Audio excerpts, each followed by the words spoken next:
Alors que dire pour pouvoir m'exprimer convenablement et exprimer ce que je ressens concernant ce nom Al-Jamil, concernant notre Seigneur Tabaraka wa Ta'ala qui est le plus beau? De quoi parler pour comprendre qu'Allah Jalla wa Ala c'est le plus beau par excellence? Parler de ses créatures, ils sont nombreuses. De sa création, elle est grande et elle est belle.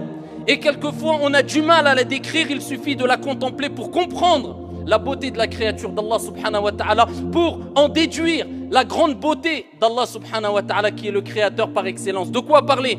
Des oiseaux qui par centaines ou par milliers dessinent le ciel.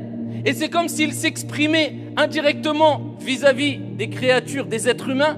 C'est comme s'ils nous disaient: vous n'avez pas encore ouvert les yeux. Pensez-vous qu'on est apparu et on se déplace ici comme ça de manière hasardeuse, sans que rien ne soit derrière cette beauté? Pensez-vous que ce qui vous attire et cette beauté qui se dégage de nous, pensez-vous qu'elle est venue par hasard et qu'il n'y a pas un créateur? Ou alors parler des océans, ou bien des mers, ou bien des chutes d'eau, qui quand on les voit et on les contemple, c'est comme s'ils nous interpellaient en nous disant: tu es impressionné.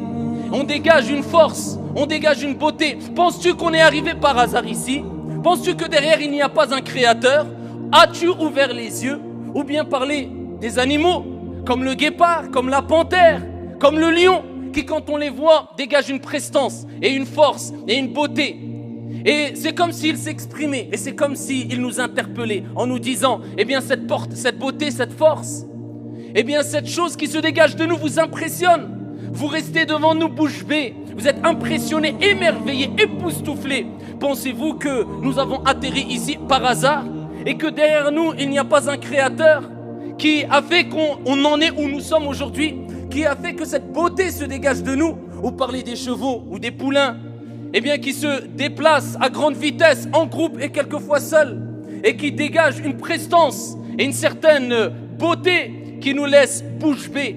Et quand ils se déplacent et quand on les contemple, on aimerait pouvoir ici avoir une main prise sur eux, mais voilà qu'ils sont trop rapides, voilà qu'ils sont quelquefois trop fiers pour laisser l'être humain les monter, voilà qu'ils se débattent, voilà qu'ils courent, voilà qu'ils se déplacent avec une beauté quelquefois indescriptible. C'est comme s'il nous disait à travers cette beauté-là: pensez-vous qu'on a atterri comme cela et que cette beauté est venue par hasard?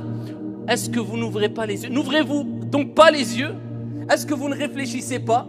Est-ce que vous pensez que toutes ces choses-là autour de vous sont aussi belles et cette beauté est venue par hasard? Toute beauté que tu peux rencontrer, à travers tout ce que tu vois et toute beauté que tu peux contempler, eh bien te lance un message, et Abdallah.